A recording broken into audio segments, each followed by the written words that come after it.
So E3 happened this week. It did. Yes. That was a thing. A lot of cool things were there, but the most important thing was two new Metroids. Apparently, yes, that was the most important thing. That's the most important thing. 2 new Metroids, a side-scroller and Metroid Prime 4, and shame on you. Because they're really good. Yeah, I've never had... Especially the Prime series. I've never really had much experience in the Nintendo side of things. Shame on you. Shame on you. But anyway, we're not here to talk about Metroid. Well, unfortunately. Unfortunately. But we are here to talk about Ponies.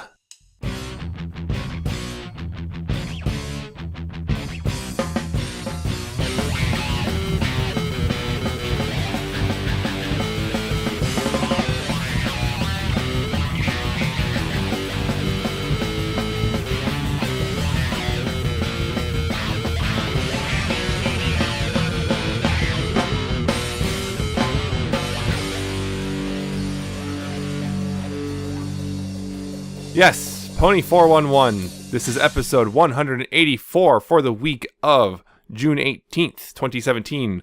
I am Nemesis, and I am joined by Alca7raz. Yes, we have a bunch of news this week. Actually, more than the usual one-week stuff. A couple of interesting things in there, too. We also have, of course, Not Asking for Trouble, the mid-season finale for Season 7. Oh, boy. Yes. And we have a little bit of fan music at the very end to wrap it all up. Finally. Yes, music is actually back now. So, we're going to go ahead and get started with the news. And of course, if you want to follow along, go to pony411.libsyn.com/shownotes. It's spelled LIBSYN. So let's get started with conventions. Grand Brony Gala is hosting a video game tournament on July 15th. And that's the convention down in Florida. Yep. So you got to brave Florida. Yep. Crystal Mountain PonyCon has announced Mary Bellamy. She is one of the animators on the show. And unfortunately, BronyCan has announced that 2017 will be their final year, citing many things, including predicted dropped attendance. Yeah. That will not be making the convention no longer financially sustainable. Yeah. But they've also announced that, yes, 2017 will still be going strong. It's not going to affect anything there because they have Daniel Ingram and M.A. Larson coming. I actually got Ingram. Yes. Sweet. Well, he is local. He is local, but he doesn't usually show up at those things. He's kind of busy. Well, he just wrapped up with the movie, so I think he's a little unbusy for a bit. And the final bit of convention news, Nightmare Nights has announced GM Barrow. And in fandom and other news, if you know German, there's a new short documentary about the fandom out there. Sprechen Sie Deutsch? Yes, if you know German. Or if there's ever subtitles added to it. That would be cool. I'd like to know what they say.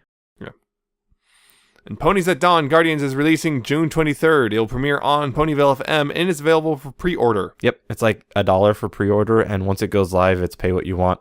Yeah, so there you go. Get hype. It's going to be great. Mm-hmm. Gonna be good. And the Mentally Advanced series is ending. Yep. Along with, it's also going to wrap up another project.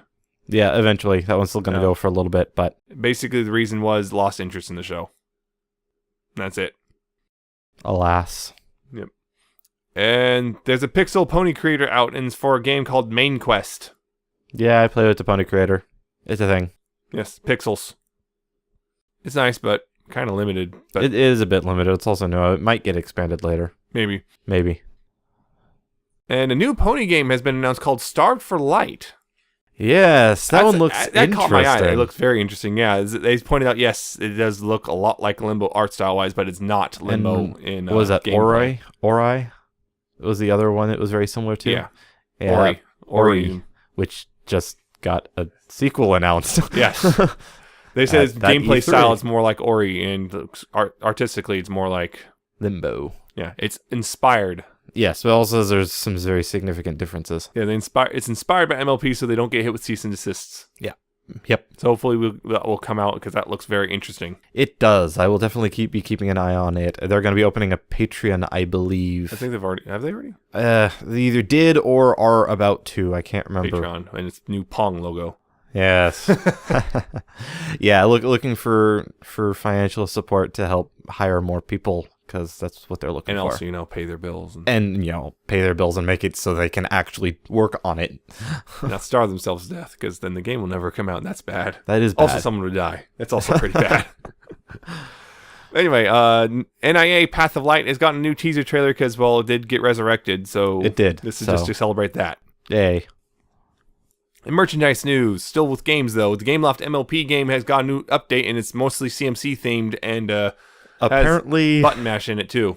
They put a button mash as the official name in there, so that's causing a bit of a stir. Yeah, I think legally, technically, Hasbro can do that, although morally, it's not the greatest thing to do. Though I'm not entirely certain it's Hasbro, it may be Gameloft. Yeah, but it's still by extension Hasbro's thing because they have to approve it. Yeah. But So, yeah, that's a thing that's going on right now. That's anyway. Yeah, it's kind of a Yes. give you a bit of a side eye there, Hasbro and Gameloft. Yes. And Hasbro CEO though, Brian Goldner, has said that 30% of the MLP audience are boys. Cool. 30%. 30%. Yes, almost a third. Yeah. I'm not sure if that includes us or what. Yeah, I don't know how they measure their target audiences or just audiences in general. Yeah, because I know it's like something like 30-something% of the Transformers fan base are older collectors, they say. MLP-themed nail polish is coming from a company called China Glaze. There's individual bottles, or you can buy box sets of nail polish. Cool. Including one that's Sia-themed and one that's just main 6. Like Dash is a light blue, Twilight's got a sparkly purple and blue and whatnot. Of course it's sparkly. Yeah. Applejack is red. All right. Apples. Because of apples. But yeah, it's a thing if you want nail polish. Make your nails look pretty. And the Equestria Girls Minis movie collection mall singles have appeared in the Philippines in stores. Which means they'll be hitting the US soon-ish. Ish. And the new Equestria Girls Minis mall singles are also on sale on Amazon through third-party vendors. So, big price hike. Yeah, price hikes. I mean, I've seen some of them. They're not too bad, but they are still higher than retail. So just be aware of that. And Amazon has listings for Baby Sea Pony toys and the Shining Friends Pinkie Pie Rainbow Dash. These are the ones that they glow when their hooves touch or when you touch the hoof. So you can hoof bump it. Or they can hoof bump each other. Hooves are touching. Yeah. Lewd. No, it's only lewd if horns are touching. And several new brushables have appeared on Taobao, including the new All About brushables, Maud, and Miss Palmel. I'm all about from again. Those are the ones with the scenes on the sides. Yes. And the characters in Wave 22, the MLP blind bags have been revealed. Some of them include things like Octavia and Filthy Rich. And I think one of the newer mold Rainbow Dashes. And oh yeah, the thing was Octavia. It's pretty clearly a repaint of one of the Spa twins, including still having the little necklace. It was just painted gray. Oops. So I guess Octavia has gills or something. Apparently. Oh, and you need to buy applesauce. Apparently, yes. Get pony prizes. Applejack commands it. But yes, Muscleman's has teamed up with the Carnival, and you can get a Carnival cruise or pony stuff if you win. Yay, cruises. And eat applesauce. Apples. Yes. And new books have been revealed. Equestria Girls, A Friendship to Remember, and Ponyville Mysteries, Riddle of the Rusty Horseshoe. Again, the Ponyville Mysteries was already known about, but now we have a specific title.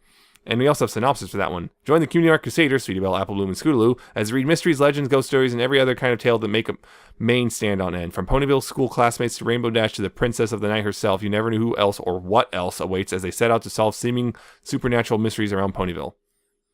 And the Equestria Girls one just has a generic one about, doing stuff in Canela High. And although the line, they rely on their special friendships. Usually when you say special friends, that's a euphemism. Just saying. Friends with benefits. Special friend. That's her special friend. Yes. Rusty Horseshoe. So this is a callback to Sleepless in Ponyville? I guess so. Where's my rusty horseshoe? In comic news, Friendship is Magic number 55 now has an extended preview on Equestria Daily. Yay. Mm-hmm. And Equestria Girls. Final bit of news, because no Friendship is Magic news this week. Aww. But Equestria Girls, some new Equestria Girls mini shorts have been released, and these also do have some minor spoilers for the specials. Some minor ones. It's actually not a big one. But, speaking of the specials, not only are they airing it early in Brazil, a whole week early, in fact, one of them's already aired, from my understanding, they have re-aired in English in Poland, which means, yes, the English audio is now available and out there. Woo! So if you were waiting for that like we were, they're now available. Yay. No, we will not talk about them yet. Aww. We'll get to those next time, and the time after that, and the time after that. Yes. Gotta have something to do in the hiatus. Yeah, exactly. We'll get to them. I've already watched them. Someone else has not yet. I probably will soon. Yeah, so if you follow me on Twitter, you had at least a basic idea of what I thought of them. And of course, we'll get into more in depth of those later. But anyway, that is all of the news. Yep. So moving along into our main discussion, we're talking about this week's FIM, which is Not Asking for Trouble. It was written by Mei-chan, a new writer. Yep. And within it, Pinky gets an invitation from the Yaks to Yaks. Yes, that's fun to remember and say. Anyway, she gets an invitation, and she goes as the official friendship ambassador, because Twilight made her one. And she gets there, and they're stomping on stuff. She gets to see some yak culture, and then as avalanche happens, and everything's buried, and, well, the yaks are too proud to actually ask for help, even though they clearly need it. So she's trying to get them to ask for help, and they won't do it, so she finishes leaves, and she sneaks our friends in to help them out, and they do so. They get caught, but then turns out they just didn't want to ask for help because of pride and stuff, and she gets made into an honorary yak. That's it. Yep, that's about it. Yeah. That's more or less it. This one was very much okay for me. I was mildly entertained, but it wasn't super great, so to speak. Definitely not bad. Definitely not bad, but definitely more along the lines of, it's all right for me. I kind of enjoyed this one personally. It was endearing. It had its funny points, and it was definitely watchable. It is a Pinky episode. Yeah. And those usually don't score super high because Pinky has a tendency to be a bit grating. Yeah. On me. Although she was a lot better in this episode than the last one she was in, which is like super annoying. This one was a lot better than that. Yeah, this one I don't know. I almost started when I first watched it. I almost started to mentally check out for a bit on this one because I was just kind of lost interest partway through and then kind of got it back. But it just, I think for me, it's just kind of, it was very, very simple. It felt kind of in some ways kind of stretched out, idea that kind of felt was stretched out to fill 22 minutes. Because it just kind of spent a lot of time just like, this is what yaks do. This is a yak thing. This is also a yak thing. This is too. And then stuff actually happened. Yeah, I guess. I didn't think it was too egregious, though. It felt like to me it was just kind of, that was this kind of the, it just felt like it was lots of padding in this one. And that's part of the reason I really wasn't super into it. It was just, it felt like a lot of padding went into it. And, I kind of felt like I caught it. So, I didn't enjoy it that much. Yeah, I can see what you're saying with it. It had a little bit of a filler kind of a feel to it. But like I said earlier, I didn't feel it was super egregious. It did, however, feel like a couple episodes we mentioned. The episode felt longer than it was. But that time it wasn't a bad thing. This time I can kind of see it did feel longer than it needed to be. Mm-hmm. But again, I didn't think it was all that bad. Yeah, this whole Yik-Slurbered-Fest is literally just they stomp on logs and stuff. Yes, because it relaxes them. Yeah. It's kind of weird, and yeah, it's pretty obviously that was the reason why the avalanche happened. Yeah. And depending on whether or not Prince Rutherford was lying, it may or may not be something that happens every year. It's hard to tell. He was clearly making excuses at that point when Pinky started asking questions. Yeah. But at the same time, you could believe it happening every single year because of them stomping. Although right before the avalanche happened, he told them all to stop even harder because Pink Pony was there and everyone was extra happy. So it's Pinky's fault. Wow. No, so it might not be something that happens every year because this year was special. They had a guess. May or may not be. So and it did kind of seem like he was dodging questions. The way the inflections did seem like that. That's why I was saying it's a little nebulous. I will side with it doesn't happen, and this is I don't a special care that case. much. That to me is kind of irrelevant, but I'm just pointing out it's a possibility, either one of them. There's some funny stuff in there. I think the Pinky just kind of badgering Prince Rutherford until he said yes, because just keep writing and with please over and over and over again on pink stationery. Yep. There was that kind of interesting. That pony sure does like pink. Yeah. Twilight made her the official friendship ambassador and gave her some ribbon, which like just she had happen lying around. Possibly using as a bookmark, I'm not sure. Possibly. But anyway, she turned into some ribbon thing. Yep. And put it on Pinky, which is like, where's the pin? Let's just call it static. Sure. We'll just say it's Or tape. magic. Magic. Or We don't tape. have to explain it. Or it's just tape. Could be. Ow! When you pull that off. Depends on the tape. Yeah. But yeah, it's also interesting the ribbon had all 6 of their colors on it. Oh, there was one line which stood out as probably the best line in the whole thing. You best, check yourself. Check yourself before you wreck yourself. Check self before wreck self. Yep. Pink pony better check self before wreck self. It's like, oh. Oh. Because, he was tricking Pinky with the stick is sacred. Yeah, sacred stick passed down. It's just a stick. It's just a stick. But messing with him or her.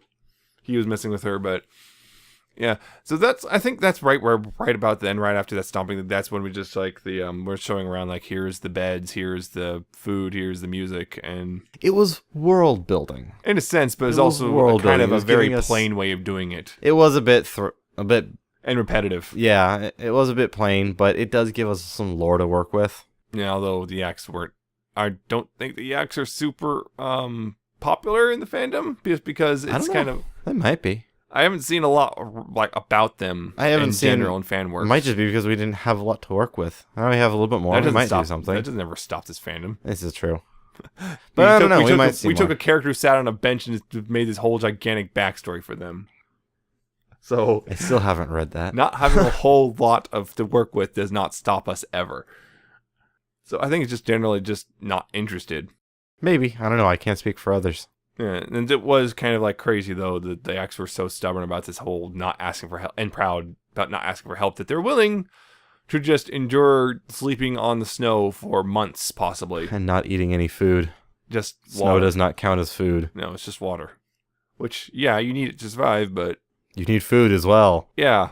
That was the thing. The Oh. kids were starting to starve. Yep, the kids were unhappy. And yeah, apparently he was. It's just, that's the thing. They'll accept help, but they won't ask for it. It's like, okay. It's pride. Yeah, but it's still kind They're of a weird. very proud race. Indeed. And that's. Yeah, it's yeah, I was actually starting to grapple with what to talk about. That's kind of a bit of a struggle in this one. Yeah, you mentioned it a couple times. There's not really a huge amount going on in the episode. Yeah, like I said, like half the episode's padding, so it's kind of, there's not a lot there. So you I mean, basically Gummy sum it was up. there. Well, yeah, but Gummy he's- was just being Gummy. I think that's one of the thing. It's like I saw a criticism of this, which is like, and your supporting character is just someone whose whole thing is to just stand there staring. Something's off. I don't know, but they still kind of it still is at the point where it works as long as they don't overdo it. That's kind of Gummy's thing. Well, that's the It's thing just a is, did they deadpan. overdo it? And they might have done just a tad in this one because it's just very much just Gummy stands there doing stuff, and make Pinky. You got little goofy things like she's trying to play a game with Gummy, and somehow she lost one. Of course, It's because she sets herself up to lose, but and she doesn't mind. yeah, but that's kind of the thing about this one. It's just kind of. I mean, there's also the bit where we got the tail end of a story. We don't know what the story was, but apparently the yaks saved the world. We don't know what it was, so I guess there's a fanfic father if you want to decide whether or not they're telling the truth in that story or not. They're very proud. They may not be. May not entirely be telling the They truth. may on have that. embellished Yeah. on the story, as those stories tend to be. Yeah, and then, I mean, Prince Rutherford himself a lot of his lines were kind of fun just because of how they're delivered, so that kind of makes them automatically a little fun because you get to bellow them if you repeat them. Yep. And that's always, like, imagine door is just, I just slammed door. That was a great line. I think Andrea had a lot of fun with this too. A bit. I mean, Getting to emulate the yaks. a little bit, yeah.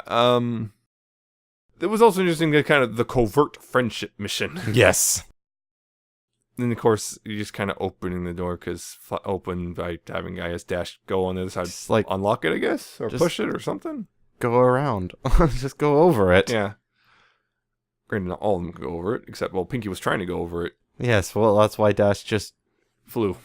I'll just go over it and open the door. Yeah. That was interesting. It was also kind of it's like you can't leave like so concerned like we can't leave evidence that we helped. We have to get in, get out. Obviously not fast enough. But there's also just kind of how they're helping with the Applejack bucked one of those houses, which we saw earlier. Pinky accidentally pushed a hole through, so it's like Applejack's just really good at that. Still, but you had to buck hard enough to get the snow to shake off, and yet But you do it just right. Right, just right. Let's just defy how things work. She would have kicked a hole in that house. Maybe it's just the the Earth Pony. Granted, magic. now that I think about it, with the whole houses being as fragile as they are, the snow would have done it too. Yeah, so maybe Pinky just put her hoof on a really bad spot. Maybe it looks like it was made of mud. Maybe that one just hadn't had a chance to dry yet. And once it dries, it's like, what do they call that? They actually do make huts out of stuff like that. And maybe it turns like concrete when it dries. Maybe. So that was a thing, I guess. Yeah, but it wasn't never brought up again. Applejack got buried in the snow and it kind of was posing afterwards because after Rarity lifted it all up. Posing for Rarity. Yes, I'll go there. Oh no. Draw me like one of your French girls. Yeah. And then Twilight also growing plants. Yes, just instantly growing plants. Like, okay. I think that's that's because she's an alicorn, and that's a combination of the unicorn and let's just take that under alicorn. Yes, well, it fits. She has a powerful unicorn. Unless, of course, they decide to do something else instead, and later on, it's like, oh, Jesus. But screwing up what magic is. Magic. Oh, so nebulous. Ugh. Please, guys, at least internally come up with a rule set. Some sort of basic rule set. Have a D&D handbook or something. Oh, jeez, no. Just make sure it's the right edition, or you'll make a lot of people upset. That's irrelevant. But, yeah, I mean, we got to see little kid yaks. Yeah. That was kind of nice. Although I think the use of yak as a pronoun started getting a little annoying at that point. Smurfing annoying. Ah. Yep. Exactly. Other than that, it's really not a lot there to get through. It's threadbare. Yeah, threadbare. Oh yeah, I guess the yaks make their own vanilla. Yes, that's actually, they grow their own vanilla beans. I can't remember if that was actually mentioned in the first yak episode. I don't remember. Because I remember there's something about getting the recipes just right. Yeah, but I don't know if it was the vanilla or not. It's been a while. Not perfect. It was interesting. I just remember something. The letter that they sent to Pinky actually had some actual. They had the word cordially in there. It's like, wow, they actually had the word cordially. Because they don't exactly have the best speech patterns. They don't have a very large. I'm not sure if that's supposed to be a side effect that they're literally speaking a different language than you're used to, or what. They don't explain that. Or just the implication is the yaks are dumb. That would be an unfortunate one. Yeah, although that seems to be the implication throughout the whole episode, because they're stubborn. Well, yeah, there's that. But also, what was that music on that phonograph or record player, whatever you want to call it? That was a gramophone. Whatever you want to call it. Mr. Persnickety. It could have been. I think all three of those would work. That music sounded vaguely Eastern European. Or Russian, whichever. Which makes a degree of sense. I guess, a little bit. It can work. Not that it really matters, but whatever. Yeah. So that was... And also the shh, you're ruining. You're ruining... Pink Pony's ruining music with talking. Yeah, they're just going back. Just forth. Back, forth, sway. Like Fluttershy at one time. Party soft. Oh, that was different. Yep. Yeah. So, again... Yeah, we're kind of really... We're kind of digging for content here. But yeah, I thought it was all right. A bit plain. It probably could have used a bit more, but I thought it was okay. That's what it is. It's very okay. It's not really... It's very forgettable. And in a year from now, I'll probably barely remember what happened in it. Possibly. It's this season so far one of the weakest episodes of this season. It's kind of like, oh... I wouldn't put quite down. I think we've had some other ones that were a little bit more, but one of. Yeah. It's the other competition for weakest episode so far is all bottled up.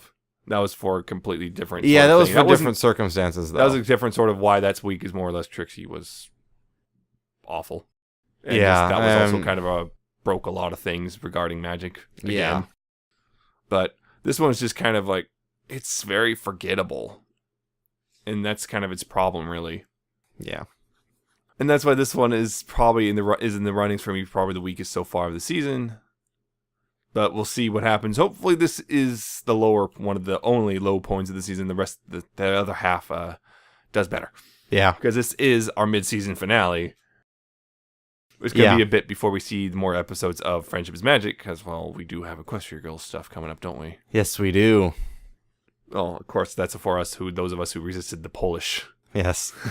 Resist the Polish? Wow. Resisted the Polish sirens, this Polish siren call of, look, episodes early, come. But I don't think the sirens are in this one. No, it should be. But that's irrelevant. See, we're already getting so off topic just because it's a little more interesting. You like irrelevant, don't you?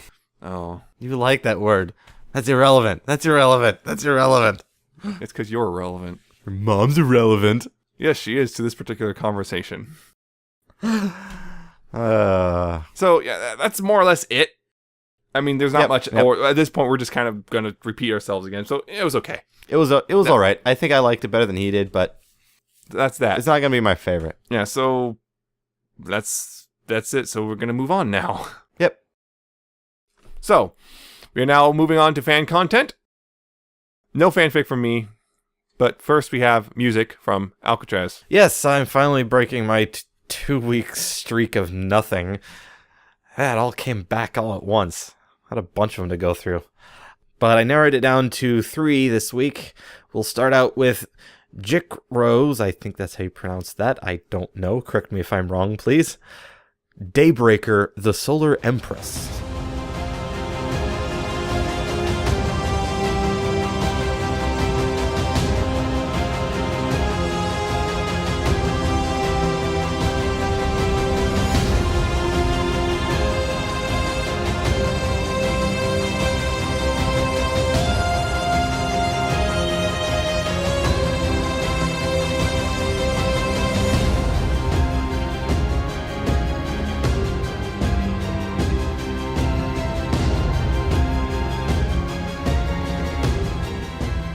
This is an epic orchestral track. It's meant as a theme for Daybreaker, if the title didn't give that one away.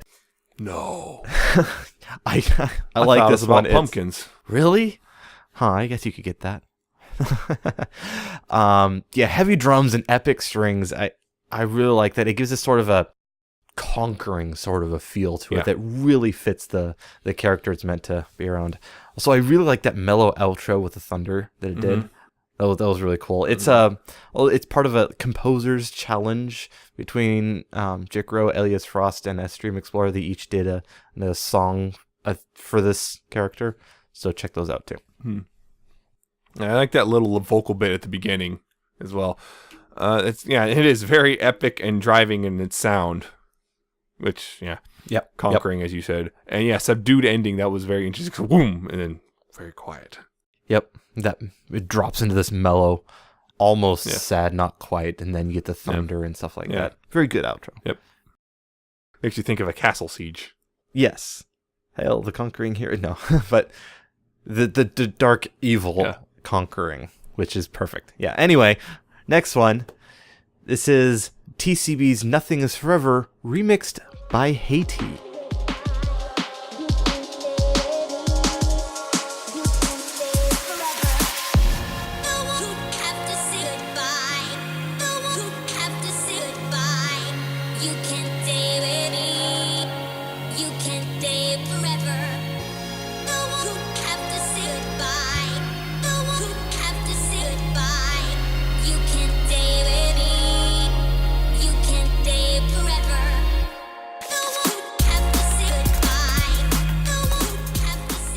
This is a nice, mellow D&B remix. I really like how he took the original source material, made it its own. Because the original definitely was different and not a D&B one. Made it his own, made this D&B, changed things, but didn't affect the original feel. It still retains the same feel as the original. That sort of mellow, melancholy-ish thing. And it worked really well. I think it did a very good job. Yeah, some interesting sounds here. I like the low end melody that's kind of going throughout. Like the drone, the bass. Yeah, drone. It's not really. It's weird. It's not really the bass part because the bass is still there. But it's very low end. Yeah. Vocal splicing is mostly nice. I think there's a couple parts where it sounded a little choppier than it should have, but I don't know. I'm not Maybe sure a little bit. And that's part of the original. Okay. Yeah, that was a little weirdly choppy. I'm not sure if it was intentional or not. Possibly a little bit. Overall, I did like the vocal chops. It was good. But there were a couple little points here. Pointing that out. But I think that's part of the original, too. The last one I have is a little bit different, but also not that much different. Anyway, this is Dasha and the Living Tombstone's Good Girl, covered by Forever Free Brony and a whole lot others.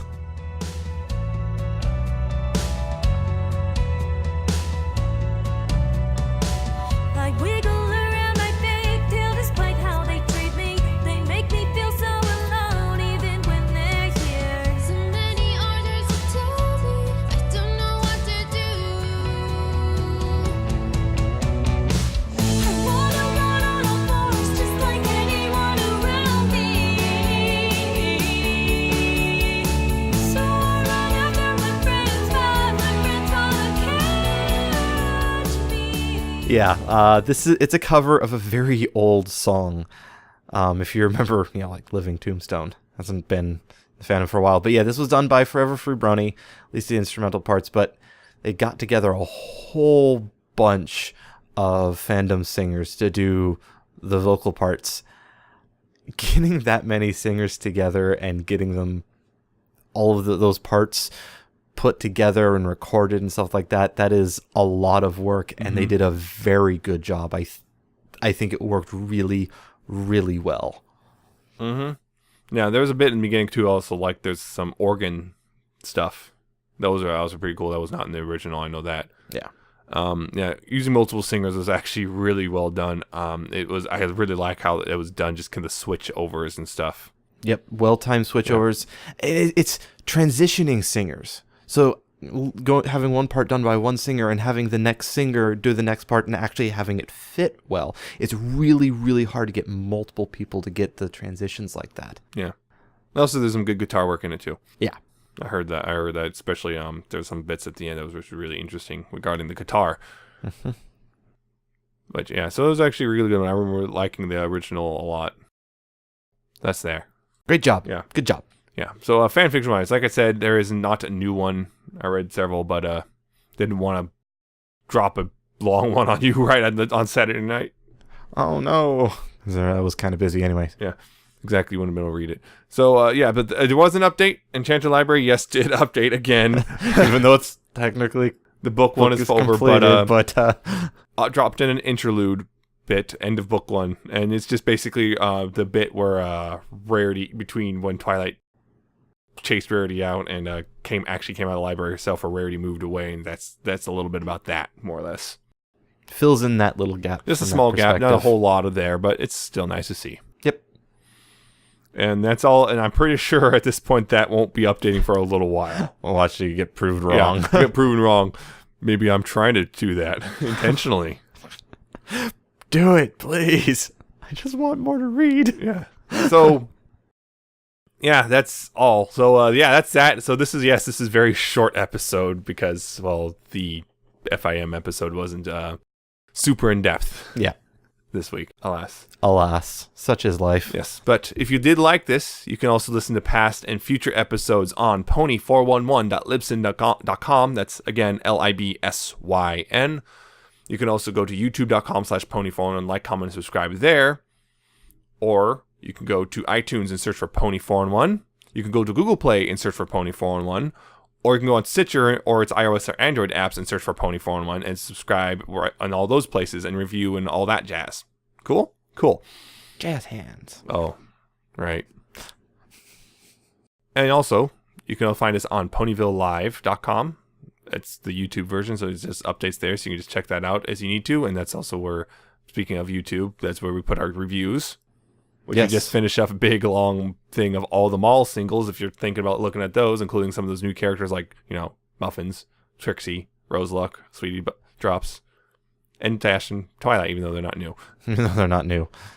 You can just check all those things out on YouTube or via Ponyville Live. And there's, of course, Ponyville FM every Tuesday night at 6 p.m. Pacific, 9 p.m. Eastern. And also a whole bunch of DJs and music and whatnot throughout the week.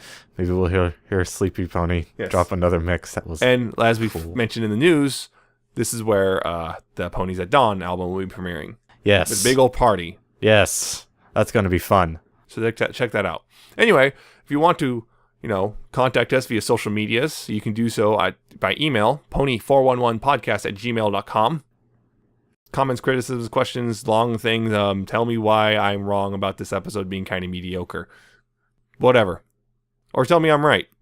Or tell me I'm kind of right. Or tell me I'm kind of wrong. Whatever. Or tell him he's kind of wrong. Doesn't matter. But I don't want to be told I'm wrong. You're wrong, though. Oh. Or you could contact us via facebook.com/pony411. You can like us there and see episodes as they come out and the new reviews and whatnot as they come out as well.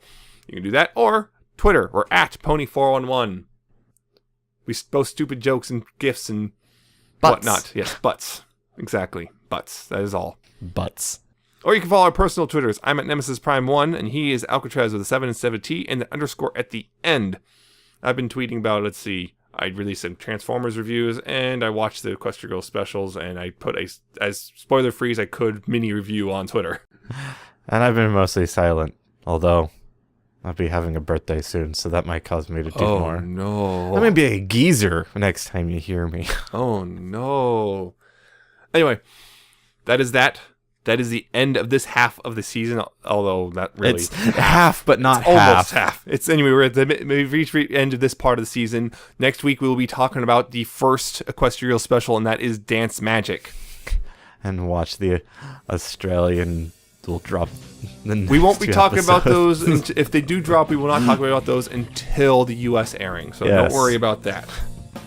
But until next time, though, please, unlike Australia, pony responsibly. See you guys. See ya.